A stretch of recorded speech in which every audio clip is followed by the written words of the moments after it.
Jadi kalau kelahiran Nabi itu nikmat besar, maka sampaikan, wa zakkirhum, sampaikan kepada mereka tentang nikmat besar atas terlahirnya Rasulullah SAW.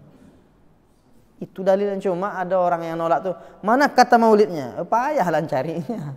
Mau dicari maulid itu payah. Tapi di dalam ayat-ayat itu tersirat bahwa nikmat besar itu adalah dilahirkannya Nabi sallallahu alaihi wasallam.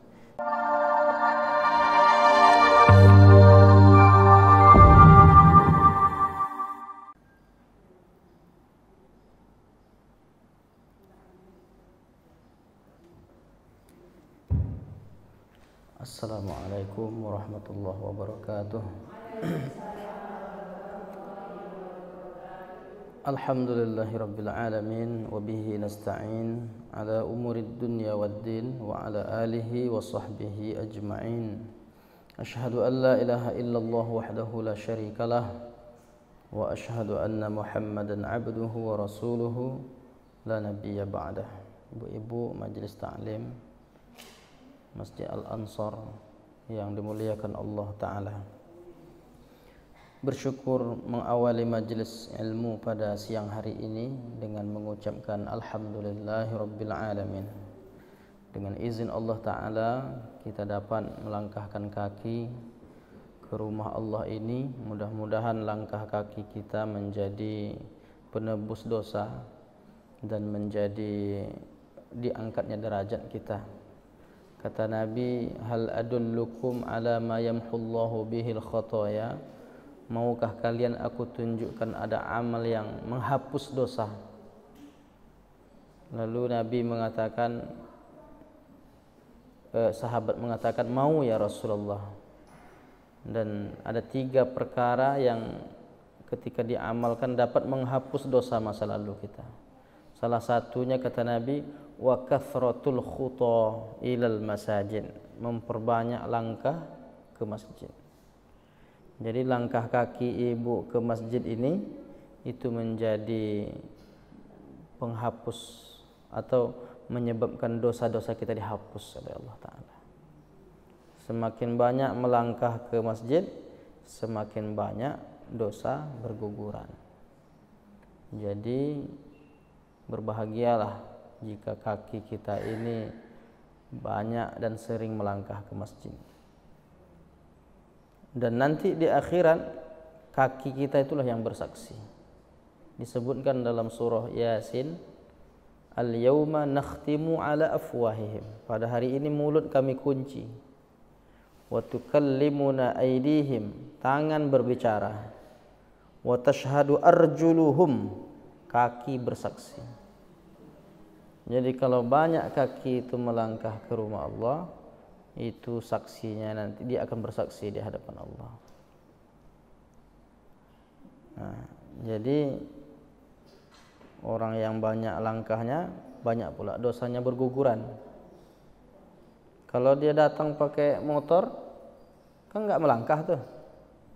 Insya Allah tetesan bensinnya itu jadi menggugurkan dosa-dosa. Atau putaran rodanya.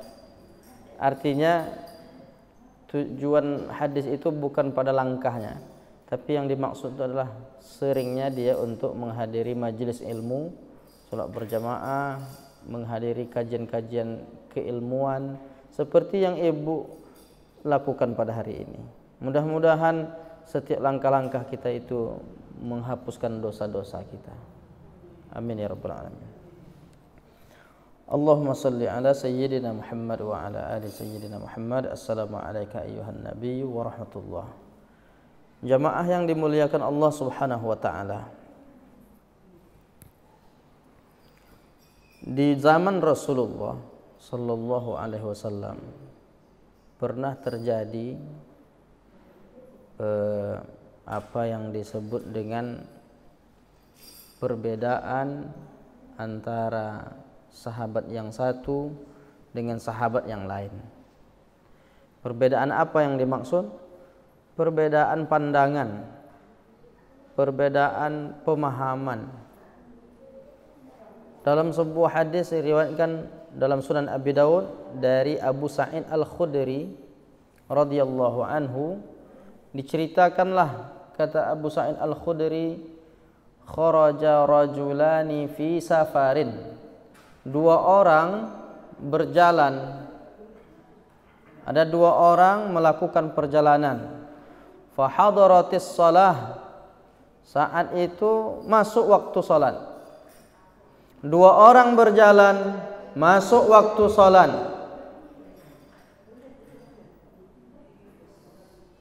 Walaysa ma'ahuma ma'un, tapi mereka tidak menemukan air.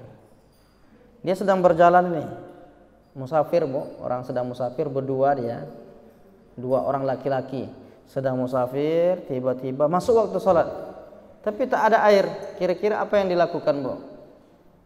Kalau tak ada air mau salat, tayammum. Nah, apa yang terjadi pada dua orang laki-laki ini? Fatayammama sa'idan thayyiban. Mereka berdua bertayammum dengan debu, tanah yang bersih, tanah yang suci. Apa yang terjadi setelah itu? Fasallaya, setelah tayammum, maka mereka berdua pun sholat. Tayammum tuh gimana bu cara tayammum? Apakah ibu-ibu pernah tayammum? Pernah kan? Gimana tayammum yang benar itu? Hah?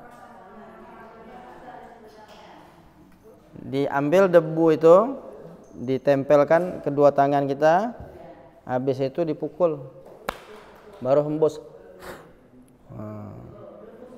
Hembus dulu, baru diusap ke wajah.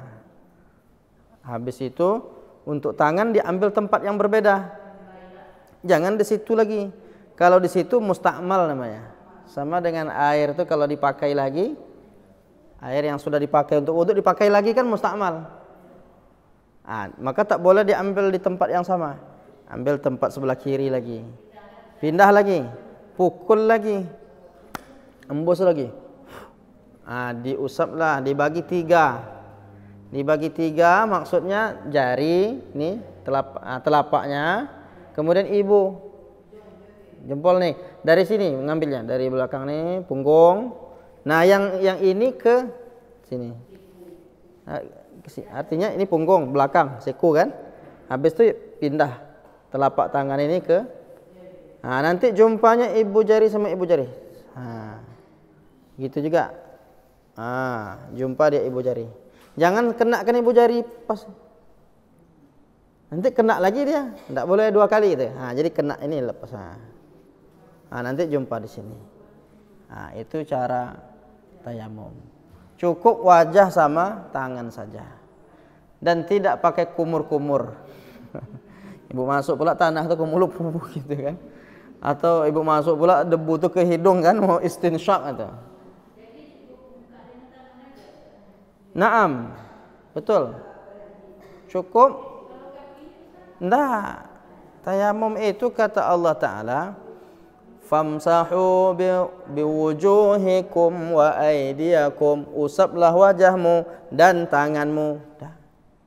Tidak usap kepala, tidak basuh telinga, tidak basuh kaki.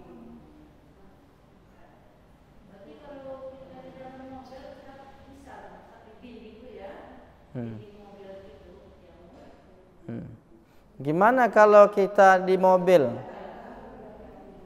Mas, berjalan jauh, mau sholat? Nah, itu perlu pastikan apakah kita sholat di mobil itu bisa menghadap kiblat. Kalau tahu kiblat, oke. Karena syarat sah sholat itu kiblat, menghadap kiblat. Kemudian apakah di mobil itu bisa berdiri ruku, kan payah kan? Nah, duduk. Nah, apakah boleh? Nah, itu yang disebut dengan sholat menghormati waktu. Jadi sholat saja. Sholat subuh kan nggak bisa dijamak. Itu sementara ini dah masuk waktu subuh dan sebentar lagi mau terbit matahari. Kadang wudhu air tak ada. Sementara di kursi tak ada debu di sana. Itu masalah tuh. Kalau ada debu berarti tayamum. Dan andai pun tayamum, kita pun tidak bisa leluasa seperti sholat biasa. Maka sholat seperti itu disebut dengan sholat lihurmatil waktu, untuk menghormati waktu. Nanti setelah tiba jam 9 pagi di lokasi yang sudah aman kita, diulang lagi sholat tadi itu. Kenapa? Karena sholat tadi itu dalam keadaan tidak sempurna.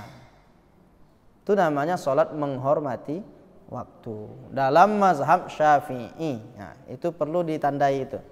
Dalam mazhab Syafi'i, orang yang tidak menemukan air untuk berwudu, bahkan tidak menemukan debu untuk tayamum, dia sholat saja semampunya. Cuma nanti setelah dia aman kondisinya, dia ulang lagi sholat yang dimaksud. Gitu Bu ya? Nah, baik. Nah, ada 2 orang laki-laki, dia melakukan perjalanan, kemudian dia tidak menemukan air, lalu mereka berdua tayammum dengan debu, kemudian mereka sholat. Thumma wajadal ma'. Waktu sholat masih ada. Setelah selesai sholat itu masih ada waktu sholat. Apa yang terjadi? Mereka temukan air fil waqti, pada waktu sholat itu. Artinya masih ada waktu sholatnya. Umpamanya kalau sholat zuhur itu sampai masuk waktu asar, jam 2, jam 1 dia dah sholat zuhur tadi dengan tayamum. Tiba-tiba dia lanjut perjalanan lagi, jumpa air. Baru jam 2, masih ada waktu zuhur. Apa yang dilakukan oleh sahabat? Yang terjadi saat itu adalah fa'ada ahaduhumas shalah. Maka yang satu di antara 2 sahabat tadi, seorang di antara 2, mereka yang satu ini berwudu dengan air itu, kemudian walam yu'idil akhar, yang satu lagi tak mau ngulang karena dah sholat dengan tayamum. Apa yang terjadi setelah itu? Thumma ataya Rasulullah sallallahu alaihi wasallam. Kemudian mereka berdua mendatangi Nabi, menanyakan kasus yang terjadi ketika mereka berada dalam perjalanan. Kemudian summa fadzakara dzalika fadzukira dzalika, disampaikan kepada Nabi. Faqala, lalu Nabi mengatakan, apa kata Nabi kepada orang yang tidak mengulang salatnya, cuma dengan tayamum saja salatnya? Apa kata Nabi? Asabtas sunnah, engkau telah sesuai dengan sunnah, sudah benar. Asaba itu artinya asaba yusib, musibun artinya benar. Engkau sudah benar, yang engkau lakukan ini sudah sesuai sunnah. Salat cukup dengan tayamum. Tapi apakah Nabi menyalahkan orang yang salat 2 kali tadi? Apa kata Nabi kepada orang yang salat 2 kali? Satu salat dengan tayamum, satu lagi salat dengan wudu. Apa kata Nabi? Lakal ajru marrataini. Engkau mendapat 2 pahala. Satu salat dengan tayamum, satu lagi salat dengan mendahului dengan wudu. Ada enggak yang salah di antara 2 orang nih? Enggak ada yang salah. Jadi kalau di zaman sekarang orang enggak siap berbeda pendapat, sedangkan di hadapan Nabi aja terjadi perbedaan pendapat, Nabi benarkan kedua-duanya. Tapi masih dalam koridor syariat yang benar. Kalau ada beda pendapatnya memang salah, ya salah. Kalau ada orang kita bermazhab Syafi'i, dia bermazhab Hanafi, itu bukan salah benar. Itu perbedaan pendapat masih dalam koridor syariat. Kalau ada satu yang berkunut, satu yang tak berkunut, ada enggak yang salah? Enggak ada yang salah. Yang berkunut benar, yang tak berkunut benar. Yang tak sholat subuh, itu baru salah itu. Jadi harus diletakkan pada tempatnya. Kadang-kadang orang tak bisa membedakan perbedaan pendapat. Dia maunya orang seperti dia. Enggak bisa. Dalam masalah agama ini, perbedaan pendapat itu sesuatu yang tak bisa dielakkan. Begitu juga sebetulnya dalam kehidupan kita. Dalam kehidupan sosial kan gitu juga. Kan ada perbedaan pendapat. Selagi dia masih dalam koridor nilai-nilai kebaikan, ya enggak sampai menyalah. Tapi kalau dia sudah melanggar nilai-nilai kemanusiaan, melanggar tauhid, melanggar ketentuan-ketentuan yang sudah ditetapkan Allah, itu tak boleh. Harus jelas duduk perkaranya. Ini tentang ikhtilam atau perbedaan pendapat di masa Rasulullah, yaitu berkaitan dengan tayammum. Yang kedua, ada perbedaan pendapat di masa Nabi itu terkait tentang perang Uhud. Kisahnya sebelum perang Uhud itu Nabi bermusyawarah. Bermusyawarah itu ya berdialog atau bertukar pikiran gitu. Berdiskusi.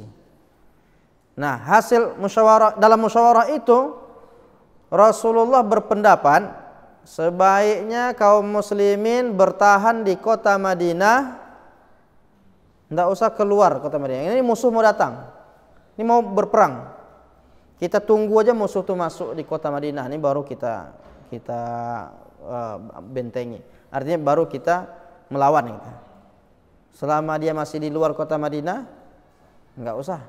Tapi sahabat menolak. Ya Rasulullah, kami yang masih muda-muda nih, semangat jihad tinggi, masa kita biarkan aja dia masuk ke kota Madinah? Kenapa tak kita susul aja di luar? Kita jemput mereka itu. Wah, ini semangat jihad kan tinggi itu orang-orang muda.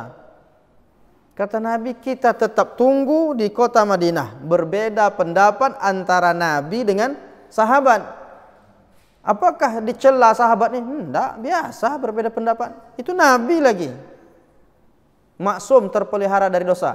Tapi apa yang terjadi? Justru pendapat yang dibenarkan oleh Allah, yang disetujui Allah, bukan pendapat Nabi. Pendapat sahabat itu dibenarkan oleh Nabi. Itulah sampai diturunkan satu ayat dalam surah Ali Imran ayat 121.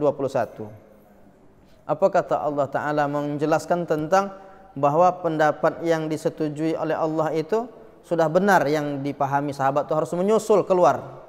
Jangan menunggu di kota Madinah. Digambarkan kisahnya dalam surah Ali Imran. Wa idh ghadawta min ahlika tubawwi'ul mu'minin maqa'ida lil qital wallahu sami'un alim. Ingatlah ketika kamu berangkat. Ini disuruh berangkat oleh Allah. Berangkat sejak pagi hari, meninggalkan rumah untuk menempatkan posisi kaum muslimin di medan perang. Artinya berperangnya jangan di dalam kota Madinah, keluar dari kota Madinah. Berbeda pendapat antara Nabi dengan sahabat. Biasa, bahkan Allah membenarkan apa yang disampaikan oleh sahabat Nabi. Dan Nabi enggak mencela. Tiba-tiba ada orang hari ini, dia punya pendapat, orang lain punya pendapat. Pendapat saya pasti salah yang lain.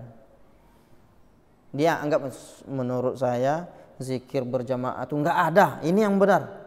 Sementara orang lain punya dasar berzikir berjamaah umpamanya. Maka enggak perlu dicela zikir berjamaah itu atau amalia-amalia yang lain yang kalau tak tahu betul persis dalilnya, dasarnya, jangan cepat-cepat menilai salah gitu. Sekarang kan banyak orang nyala-nyalakan Maulid Nabi ini dah masuk Rabiul Awal ya. Nah, ini dah mulai nih. Maulid Nabi enggak ada di zaman Nabi. Nabi tak pernah buat Maulid Nabi. Iya kan? 29. Iya. Akhir Safar ya. Tanggal 28. Oh, antum jual kalender Hijriah tuh ya. Kayaknya masih ingat ya. Iya. Jadi tanggal 28 ya? Di situ juga ada. Oh, di situ ada. Oh. Yang mana itu? Oh, 28 bulan 2 1442. Iya pula ya. Jadi Ibu pernah enggak memperhatikan itu tuh selama ini? Ibu pernah ya? Takutnya pernah tapi tak tahu. 28 bulan 2 Safar. Jadi Muharram, Safar, Rabiul Awal. Sebentar lagi kan masuk Rabiul Awal nih. Biasanya kalau udah masuk bahkan mau masuk Rabiul Awal pun udah muncul tuh di WA, grup apa segala macam. Bid'ah gitu kan. Maulid Nabi tidak ada zaman Nabi, sahabat tak pernah buat, tabi'in tak pernah buat. Berarti kalian ikut siapa gitu. Itu tuh harus dijelaskan itu. Kalau ada orang nanya, Bu, tentang Maulid Nabi, apa dalilnya? Bu kasih tahu aja. Dalilnya surah Ibrahim ayat 7 bilang. Tengok Quran. Surah Ibrahim ayat 7 atau ayat berapa tuh? Nah, ada di situ disebutkan. Tapi bukan kata Maulid Nabi itu disebutkan di situ. Yang disebutkan itu wazakir bi ayyamillah.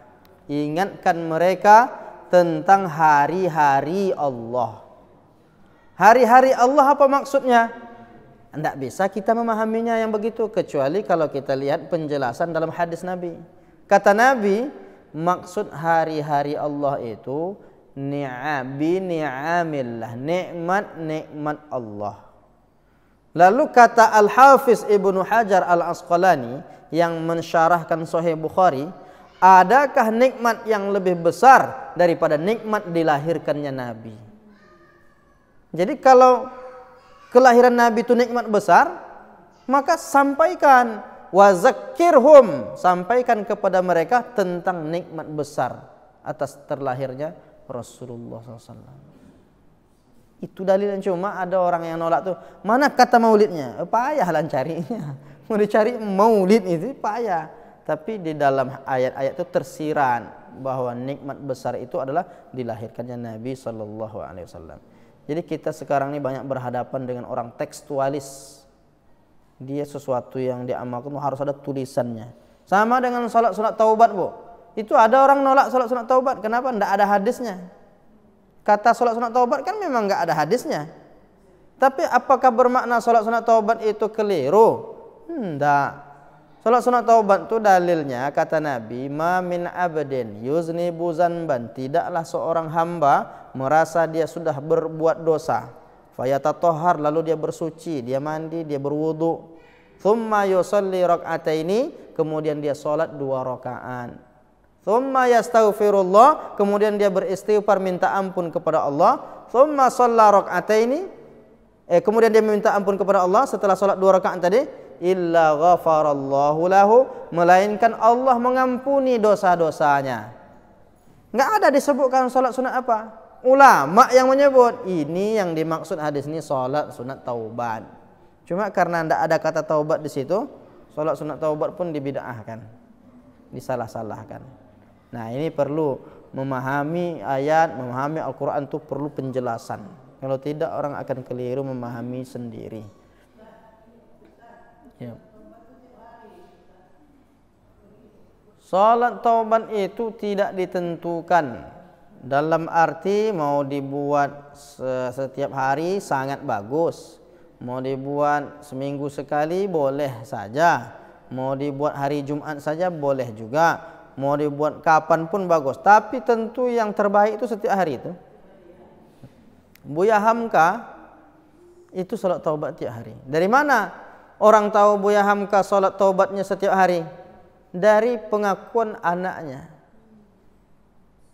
Irfan Hamka. Ditanya oleh kepada dia yang nanya sama Buya ketika meninggal istrinya, istri Buya Hamka. Sejak setelah meninggal tuh dia sering salat sunat. Ditanya oleh Buya, kenapa Buya salat sunat nih? Apa ya, salat sunat apa Buya? Banyak betul salat sunat. Salat sunat taubat. Kenapa Buya? Kan tak ada buat dosa. Aku khawatir setelah ibu meninggal nih Buya sering mengingat dia. Khawatir nanti saking banyak mengingat almarhum ibumu ini lupa mengingat Allah. Dan Buya anggap itu sebagai dosa. Padahal enggak dosa kan? Mengingat orang yang telah meninggal dunia berdosa enggak? Enggak dosa. Khawatir gara-gara mengingat itu terlalu sering sampai-sampai lupa mengingat Allah. Dan Buya menganggap itu halus itu tauhidnya itu. Kalau kita belum sampai ke tingkat itu lagi nampaknya kan. Nah oleh karena itu taubat tiap hari. Nabi bertaubat, mengaku dalam pengakuan Nabi apa katanya? Inni wallahi, demi Allah, la astaghfirullah, benar-benar aku beristighfar minta ampun kepada Allah, wa atubu ila, dan bertaubat kepada Allah, mi'ata marrah fil yaumil, 100 kali dalam sehari semalam. Itu Nabi itu. Yang tak punya dosa tapi dia perlu bertaubat. Lalu kita hamba Allah yang banyak dosa nih lebih perlu lagi untuk memperbanyak taubat. Salah satu cara bertaubat itu dengan salat sunat taubat. Mau istighfar aja pun boleh juga. Ya, enggak wajib, namanya sholat sunat. Enggak wajib kan, Bu? Nah, tapi bagus kalau sunat itu dikerjakan pahala. Andai ditinggal ya tak apa-apa. Tapi tentu yang terbaik kita buat. Gitu, Bu, mau nanya, Bu? Ada yang mau ditanya tadi? Bisa dilaksanakan beriringan dengan sholat malam kita. Sholat tahajud, sholat taubat dulu. Baru nanti sholat tahajud, baru nanti diakhiri dengan witir, boleh. Bisa saja nanti siang hari waktu-waktu duha itu, di sela-sela waktu duha, sholat taubat dulu, sholat wudhu dulu, umpamanya kan, habis wudhu, sholat sunat wudhu dulu, habis sholat wudhu, sholat sunat duha. Tak ada masalah, boleh kapan-kapan saja. Mau habis sholat ba'diyah boleh, habis sholat ba'diyah zuhur, sholat lagi 2 rakaat taubat. Enggak ada larangan kita kapan melaksanakan sholat sunat taubat. Itu yang kedua tadi, Bu, ya. Iya.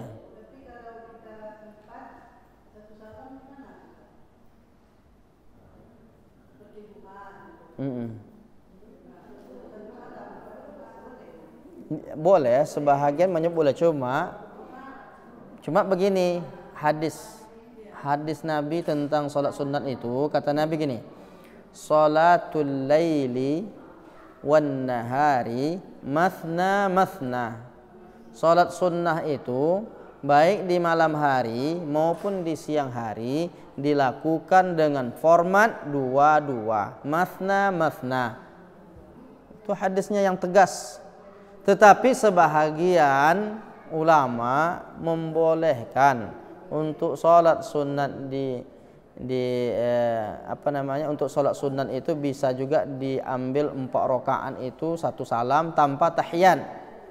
Ada yang membolehkan. Kalau cerita boleh, tapi kalau melihat ketegasan hadis tadi, kata Nabi mathna mathna. Seperti itu, Bu, ya.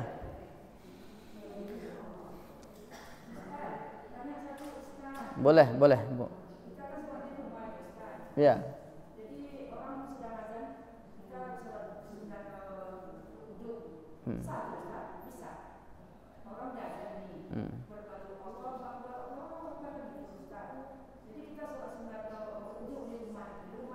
Sedang azan tuh kita sholat wudu. Selesai azan atau sedang azan? Muazin sedang azan. Sedang azan tuh kita sholat sunat gitu. Kalau sedang dikumandangkan azan, yang terbaik itu kita mendengar dan menjawab azan. Bu, kalau kita dengar azan, yang sunnah kita lakukan apa? Mendengar dan menjawab azan. Baik kita di rumah maupun kita di masjid.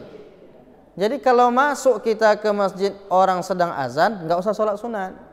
Dengar dan jawab. Hayya 'alas shalah, la haula wala quwata illa billah. Kan ada jawabannya tuh. Termasuk baik di rumah maupun di masjid. Habis doa Allahumma rabba hadhihi mulailah.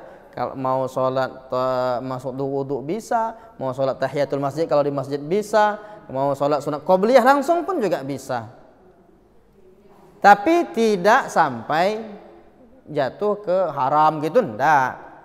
Maksudnya yang paling utama itu ketika mendengar seruan azan, mendengar dan menjawab setiap azan. Kenapa? Itu perlu dijawab, Bu. Mengapa kita saat mendengar azan itu disunnahkan untuk menjawab? Karena ada yang kita harapkan dari situ. Apa kata Nabi? Man sami'al azan, siapa yang mendengar azan dan menjawab di setiap kalimat azan itu dengan kalimat yang sama, kecuali pada hayya 'alas shalah dan hayya 'alal falah. Kalau Allahu Akbar kan Allahu Akbar. Kalau asyhadu an la ilaha illallah, asyhadu an la ilaha illallah. Tapi pada hayya 'alas shalah kan la haula wala quwwata illa billah. Selesai itu dia berdoa Allahumma rabba hadhihi ad-da'wati tammah was salatil qa'imah sampai selesai. Halat lahu syafaati yaumal qiyamah. Aku tetapkan dia mendapatkan syafaatku di akhirat nanti. Itu kata Nabi. Jadi rugi kita mau mengejar sholat sunat sementara ada yang lebih utama. Boleh. Maksud saya tadi kalau sedang azan tuh sholat. Kalau habis azan boleh. Habis azan. Kebetulan kita siap wudhu pula kan. Setelah wudhu mau sholat ternyata azan. Dengar azannya dulu. Selesai azan sholat sunat wudhu. Masih ada waktu lagi sholat sunat qobliyah. Kalau bertemu 3 keutamaan, Bu, misalnya bertemu 3 keutamaan. Ibu mau sholatnya di masjid, wudhu sejak dari rumah, mau segera nanti sholat wudhunya di masjid. Sampai di masjid orang azan, tunggulah dulu. Nah setelah azan tuh yang mana mau kita pilih? Sementara waktu tuh ukurannya untuk 2 rakaat gitu. Kita bertemu 3 keutamaan. Ada sholat wudhu, ada sholat tahiyatul masjid, ada sholat qobliyah. Yang mana yang mau ibu pilih? Pilih qobliyah. Kenapa? Kenapa pilih qobliyah? Kalau ibu laksanakan qobliyah, wudhunya dapat, tahiyatul masjidnya dapat. Kalau ibu pilih tahiyatul masjid aja yang dapat. Begitu kata Syekh bin Bas, ulama Saudi, ketika ditanya mana yang mau kami pilih. Iya Bu. Salat sunat tidak ada ketentuan harus surah-surah ini. Artinya pilihlah surah apa saja.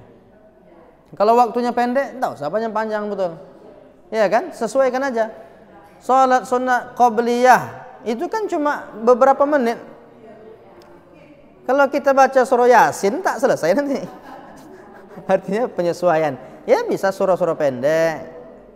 Tapi memang ada salat sunat yang ditentukan. Kalau secara umum kan enggak apa-apa surah apanya. Di antara salat sunat yang ditentukan surahnya, salat qobliyah subuh. Rakaat pertama qul ya ayyuhal kafirun, rakaat kedua qul huwallahu ahad. Maka salat qobliyah itu pun dikenal juga dengan istilah salat sunat fajar. Maka itu ya sunah itu. Ada salat-salat yang ditentukan, ada salat-salat sunat umum ya enggak apa-apa surah-surah apa saja. Itu tidak sampai sangat dianjurkan harus surah ini enggak. Tapi salat sunat fajar itu karena keutamaannya besar, lebih baik dari dunia dan seisinya, sampai-sampai Nabi menetapkan surahnya ini rakaat pertama, ini rakaat kedua. Dan tidak ada salat sunat yang paling hebat perhatiannya oleh Nabi melainkan salat sunat fajar. Itu kata Aisyah, Sayyidah Aisyah radhiyallahu anha. Sampai-sampai disebutkan aktsaru ta'ahudan, salat yang paling hebat perhatiannya. Kalau salat qobliyah zuhur, qobliyah zuhur maksudnya, atau ba'diyah yang lain segala macam itu kadang Nabi meninggalkannya kalau dia sedang musafir. Tapi kalau qobliyah subuh tidak pernah ditinggalkan Nabi. Termasuk kalau kita terlambat sekalipun. Andai ibu terlambat bangun subuh, bangun jam 7 itu kan dah lewat waktunya tuh. Dah keluar dari salat subuh itu. Apakah langsung salat subuh? Nabi mengajarkan meskipun terlambat tetap salat qobliyah dulu. Untuk qobliyah subuh ini aja. Kenapa? Keutamaan qobliyah subuh ini besar betul. Lebih baik dari dunia dan seisinya. Itu yang terjadi pada Nabi ketika perjalanan. Bersama sahabat dalam sebuah perjalanan, tiba-tiba Nabi ngantuk. Nabi pesan, nanti kalau masuk waktu subuh bangunkan ya. Siap ya Rasulullah. Rupanya sahabat yang dipesankan Nabi ikut tertidur. Artinya terbangunnya kapan? Setelah terbit matahari. Dan orang yang pertama bangun Rasulullah. Rupanya ketika Nabi lihat sahabat tertidur semuanya. Dan apa yang dilakukan Nabi? Diperintahkan Bilal untuk mengumandangkan azan. Itu sudah terbit matahari. Jadi kalau ada nanti masjid setelah terbit matahari baru azan, berarti tertidur semua itu. Nah, tapi kan nggak ada di tempat kita. Andaikan terjadilah, mana tahu, maka kata Nabi tetap azan. Setelah azan itu Nabi tidak sholat subuh langsung, padahal udah lewat waktunya. Apa yang dilakukan Nabi? Sholat 2 rakaat, sholat sunat qobliyah atau sholat sunat fajar. Setelah itu baru Nabi menyuruh Bilal untuk iqamah. Setelah iqamah baru melaksanakan sholat subuh 2 rakaat. Nah gitu Bu ya. Itu baik. Ada lagi?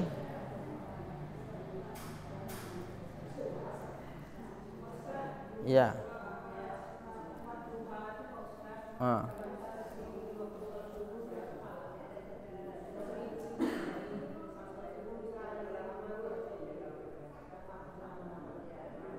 Salat duha itu seperti bacaan salat subuh.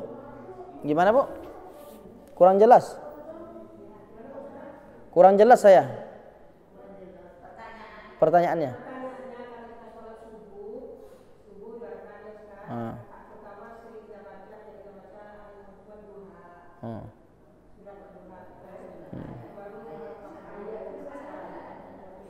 Ya nggak apa-apa, nggak ada larangannya. Enggak. Salat subuh pun nih, salat maghrib pun boleh, salat isya pun boleh. Nggak ada ketentuan melarang bacaan surah duha itu. Boleh, kalau cerita boleh. Ini tak ada larangan. Namanya bahkan tak baca pun salat sah kan? Kenapa? Karena dia kan sunat dalam salat. Baca ayat itu enggak wajib tetapi dianjurkan. Nah, seperti itu. Jadi pilih aja surah yang kita hafal, surah yang kita suka. Ada sahabat tuh Bu, semua salat kulhu. Sahabat Nabi itu. Akhirnya dia jadi imam. Karena rakaat pertama kulhu, rakaat kedua kulhu juga. Tentu risau sahabat makmum ya. Dilaporkan ke Rasulullah, ya Rasulullah, ada imam kami ini setiap salat kulhu. Panggil dia, kata Nabi, panggil. Kenapa engkau baca kulhu terus ini? Surah Al-Ikhlas. Kata sahabat tuh, aku membaca ini ya Rasulullah karena aku sangat mencintai surah Al-Ikhlas ini. Lalu apa kata Nabi? Cintamu pada surah Al-Ikhlas ini yang mengantarkanmu menuju surga Allah Ta'ala. Nah, itu. Jadi kalau ibu waduha terus berarti ibu cinta dengan ad-duha itu kan. Cuma jangan gara-gara ini jadi alasan untuk tidak mau menghafal surah yang lain. Asal salat kulhu inna a'tayna. Kenapa tak ada surah lain? Rupanya tak hafal. Kalau sahabat tuh dia hafal, cuma dia mengistimewakan kulhu. Kenapa? Karena surah Al-Ikhlas itu sepertiga Quran. 3 kali kita baca kulhu itu sama dengan khatam Quran. Tapi jangan gara-gara itu tak pernah mengkhatamkan Quran gitu kan. Kan ada orang, saya dah sering khatam Quran, rupanya kulhu 3 kali itu. Nah, insya Allah kita hafal sebahagian dari surah-surah itu. Cuma agak sering kita membaca wadduha, ya enggak apa-apa. Enggak ada larangan. Bagus. Gitu Bu ya. Nah, baik. Buka rezeki ya. Insyaallah itu buka rezeki. Salat sunat.